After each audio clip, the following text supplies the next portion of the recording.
All right, what's up YouTube? I'm going to show you how to make a basic hair pomade, and particularly more of a clay. It's an oil-based clay, styling clay. So to kick things off, I'm going to be using BTMS 50. It's emulsifying wax.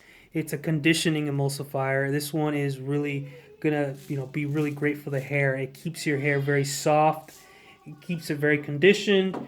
And obviously, you got to add beeswax. White beeswax is what I'm going to use today. It's obviously for the hold. I'm going to use grapeseed oil. Grapeseed oil is great because it's a thin oil. It's not too oily. It's not too thick. It's a light oil. Lanolin is sometimes people nickname this as a sheep grease or grease sheep or something like that. But this stuff is really great for kind of keeping everything together, tying the whole concoction together. This is almost like the honey of like the ingredients because it's real sticky and it's gonna bring your hair. It's gonna try to really just hold your hair in place. So this is liquid lanolin.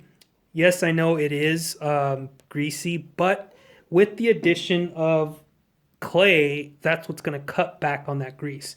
So next one is cocoa butter. Cocoa butter is really great for your hair. And last but not least, we are adding kaolin clay today. Now, I've made clay pomades before in the past, and usually I like to make it with bentonite clay, but today we're gonna try it with kaolin clay. Kaolin clay will make it a little bit more creamier, a little bit more softer, almost like that powdery feel. Then obviously I'm going to put a little bit of drizzle of vitamin E. Vitamin E helps to preserve your product. It's not a preservative.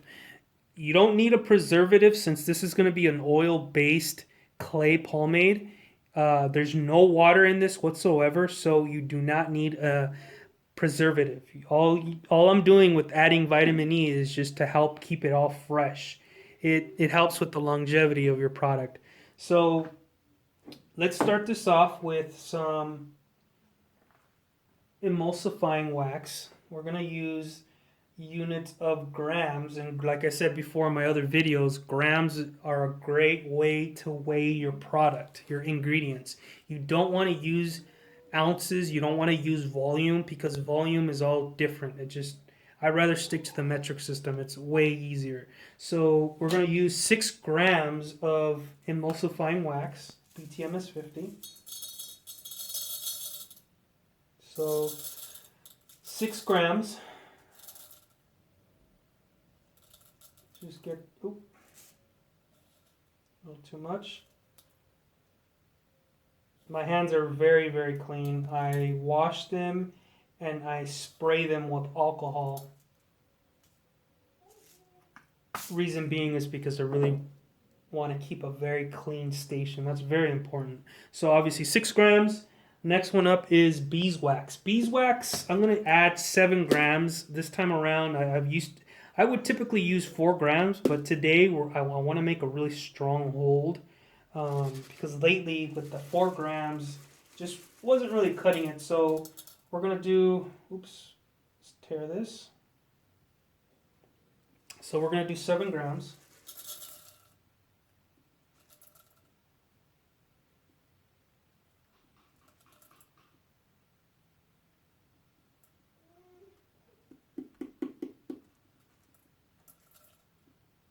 There we go.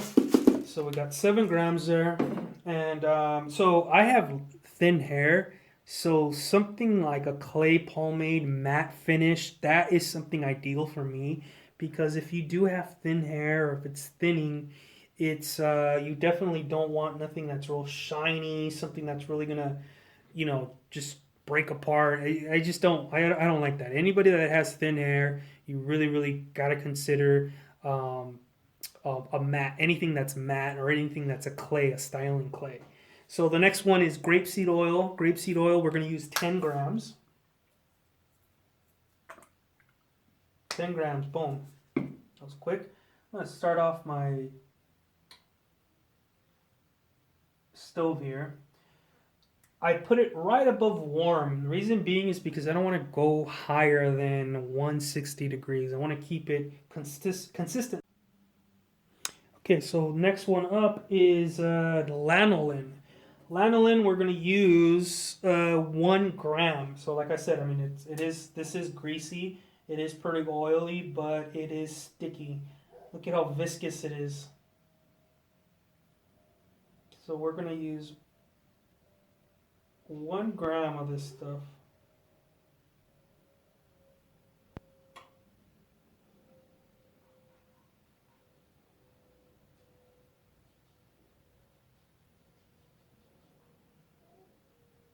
Wow.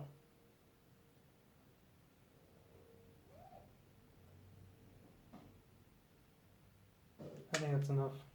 Sometimes, and I'm not sure if it's reading it or what, but we're going to go ahead and restart this. All right, so lanolin, some cocoa butter. We're going to use 5 grams of cocoa butter. Let's go ahead and get I have a bag of popsicle sticks. It's a great way to just use and break apart anything that you might need. So we are going to start off small. I don't want to put this big chunk in and then it's going to be hard to put it back in. So you can't put it back in. So that's the whole purpose of this, breaking it up.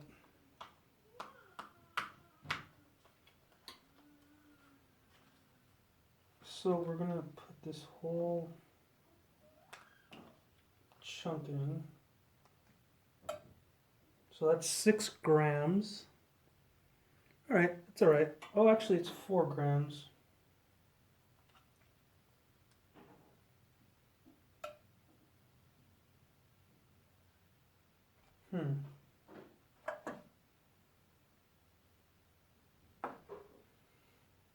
Let me.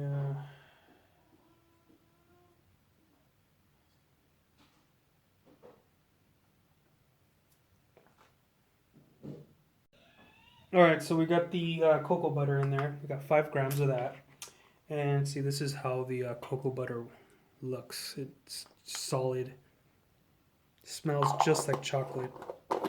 This is raw cocoa butter, unrefined. That's the whole reason why it smells like like chocolate.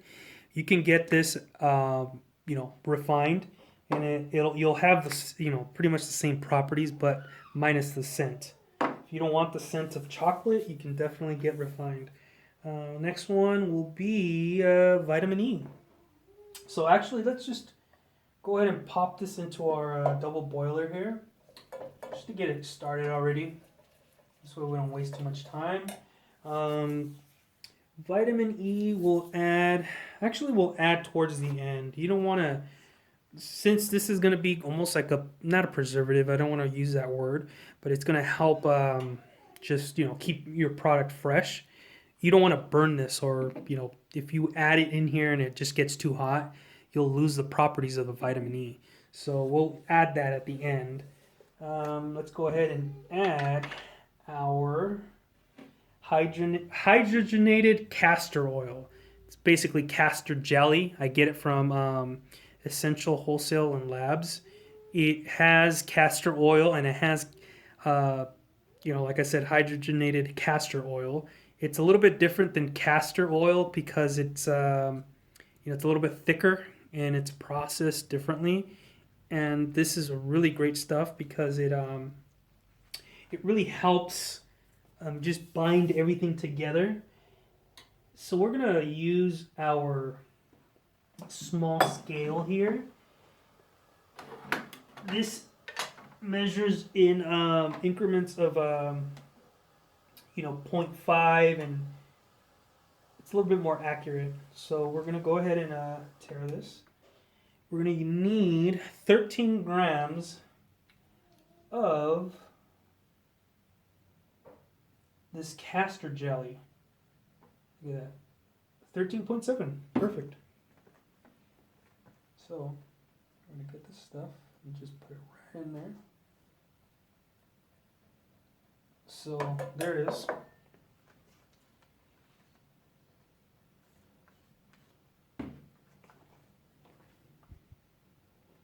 So what we're gonna do is we're gonna just get this heat it up. We're going to make sure it just completely just turns translucent. You'll see in about 30 minutes, it'll just completely melt and it should look just completely clear.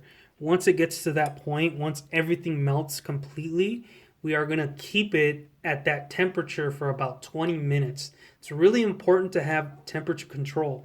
You need to invest in a thermometer. Really important, because if you go over 200 degrees, or if it gets too hot, or if it doesn't get hot enough, you definitely do want to invest in this. So you need to keep this. It's really important that you keep this, all the ingredients at around 160, 170. I would say no more than 190. You don't want to go over 190. You want to keep it at between that temperature and consistently keep it at that temperature for 20 minutes once it reaches that temperature. So like I said, it's really important to keep all this in control. And obviously right now it's at 85 degrees because I just barely put it on the pot. And and that goes with anything, not just pomade, with beard balms, with just anything that you're making. Temperature control is everything. That's key in making your recipes. I've learned that the hard way, and I mean, I've done so many tests. I've, experienced so much. So I do have a lot of experience under my belt as far as making this recipe, and I'm not just blindingly just, throwing all these ingredients together. There's a whole reason behind it. There's been tests that have been performed. So hopefully, you'll enjoy it, and I'll see you in a minute. So now, like I said, it has become completely translucent. It's clear. Once it gets at this point, once everything completely melts, I set a timer for about 10 minutes, 10, 15 minutes. And this way I can, consistently keep it at a hot temperature for this amount of time. Now, see that 157, 160. That's a good temperature to have. Now, one of the main reasons also too why I want to keep this temperature just like this is because I'm adding a butter. Cocoa butter, anytime you add cocoa butter, mango butter, especially shea butter, all those butters tend to crystallize. I'm not sure if you've ever seen a gritty pomade or a gritty beard balm. You start to get a lot of these little granules, and you'll see them in my other videos. I actually experienced that in the very beginning when I was doing these DIYs, and you saw how grainy some of my balms were getting. So I figured it out. I was using a stovetop instead of a portable, burner. So the stovetop was getting way too hot. It was too much heat, and I was just completely just destroying the shea butter. So once I took it off the heat and I cooled it, I started getting this graininess. So in order to get rid of that graininess, this is the whole process of how I get rid of this graininess. Just keeping it at 160 to about 170, maybe 180, and then just keeping it at that temperature for 20 minutes, 10 to 20 minutes. After that, take it off the heat, and I put it in the refrigerator. Putting it in the refrigerator enables it to just cool quickly. It doesn't give it a chance to separate or to create any kind of granules or crystallization, like people say. Now that everything is just completely emulsified and just, melted, I'm just going to keep stirring and on and off stirring. I'm not going to consistently stir all this time, but just wanted to show you the way it looks once it reaches about 160 degrees. Alright, so now that everything's melted, I'm about to add the kaolin clay. You still want to have the heat on, and this is what I'm going to do here. I'm going to go ahead and measure the kaolin clay. 2 grams. It's 2.5. Yeah, we're going to go ahead and use 2.5 grams. It doesn't look like too much, so you want to make sure you write it down. You definitely don't want to not write something like this down because you want to document everything. So now this is the kaolin clay. This is the vitamin E. So what we're going to do is we're going to turn it off. We're going to add the clay in there. Once you add the clay, just make sure you mix, mix, mix, stir it, stir it, stir it. And since it has BTMS 50, you're going to start to see it solidify pretty quickly. And we are not going to transfer this while it's still liquid and then, wait for it to harden or whatever. We're actually going to just continue to stir and stir and stir, because what we want to achieve is a certain consistency. This styling clay, you want it to be completely just mixed, and you want it to have a very nice, smooth, buttery, almost creamy-like consistency. And to achieve that, the key is to just keep stirring. So we're gonna just keep stirring, stirring, stirring, stirring. All right, now that everything has pretty much melted and I was stirring, we are just gonna keep stirring it until it cools. See, look at that, 173. That is being consistent in terms of temperature. So it's all about temperature control. I can't stress that enough. I know I've been repeating myself, but that is key in making products, making cosmetic products. I mean, if you were to go to a lab and see what they do, they're going to have thermometers everywhere, each and every single step. It's all about, this is what it's all about. It's all about percentage and all about temperature control. Everything else is objective. You can, use all kinds of different fragrances. You can use all kinds of whatever you want. It just depends on what you like. But if you are going to go into sale, if you're going to sell this stuff, you need to do your research on what is going to smell the best. I mean, you could make the best product ever, and it's really creamy, really smooth, the best consistency. But if it doesn't smell the right way, or if it just doesn't really catch the the scent, the aroma, then it's really not going to do too much justice, right? So we're going to continue to do this, and what we're going to do is we're going to make sure we continue to monitor this. Anytime it goes below 150, it's somewhat safe to add the essential oils.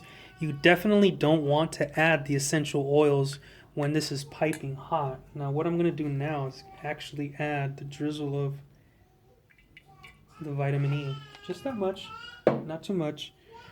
Just going to add that in there. So we're just going to continue to stir this. So I've been stirring it for about 3 to 4 minutes, and you can see the starting to, solidify just a little bit. Now you get that perfect consistency where it just starts to look real creamy. Look at that, it's stuck on the spatula. So that is what you want to achieve. You want to achieve that consistency, and you want to just continue to stir, stir, stir, stir.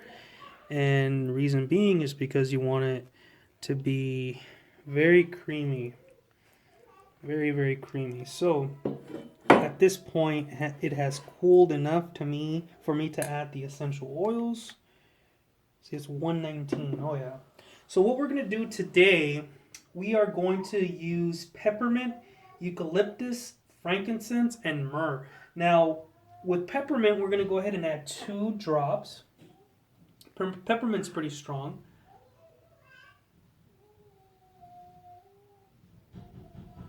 One, two. We're gonna add 3 eucalyptus. 1, 2, 3. Okay. 3 eucalyptus. Now, the next one will be frankincense, and we are going to use 4. 1, 2, 3, 4. And for myrrh, and the reason why we want to add myrrh is because this is going to balance it all out. We're going to use 5. 2, 3, 4, 5. Now, if you want to think about it, I mean, we're using peppermint, eucalyptus. Those two are really going to get that zing, that sting, that, oh wow, it's really fresh. It's going to really be, strong. Then we smooth it out with some frankincense. Almost has like a, citrus-like, scent. Then we smooth it all out and we make it really mellow with the myrrh. Myrrh has a very musky scent. Not a lot of people, know about myrrh, but myrrh is something that I like because I love musk. It's pretty masculine. It's not too, feminine. It's almost like a muted, smell. So, yeah, it smells wonderful. It smells almost like a masculine candy cane, I guess you can say. But yeah, it does smell really good. And that is today's fragrance with essential oils. I've never dealt really with, well, I shouldn't say never, but I don't really use fragrance oils that much. Everything that I have here, I have, they're all essential oils. I have a huge library of essential oils that I have, collected over the years. So look at that. See, at this point, you can just start scooping it into your container, and it is ready to go. Look at that. That is beautiful. Almost like pudding. Almost like a thick, thick, thick pudding. Look at that. That's what it is. That's the consistency you want. So you get your jar, and we begin to scoop it right into our jar, into our glass jar. And if you were to be using bentonite clay, for whatever reason, you definitely don't want to use metal or aluminum. You want to make sure you use glass or even plastic, because there's a chemical reaction when you use bentonite clay and metal. So I wouldn't even be using this stainless steel to be making that. So since it's kaolin clay, it's fine. And even if I were to have put this in a aluminum can or container, it would be fine because it's kaolin clay. So there you have it. You have yourself a really nice, beautiful styling clay. So what I like to do is just smooth it out.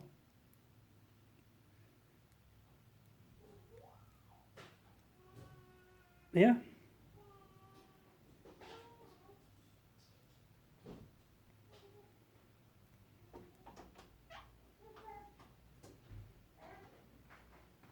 So, and there it is. There is your styling clay. This is how it looks. It's has been mixed really well. So now we're gonna just leave it uncapped overnight in the coldest room I have here in the house. And once it sets up completely and it dries completely, I'll give it a test. Thanks for watching, guys.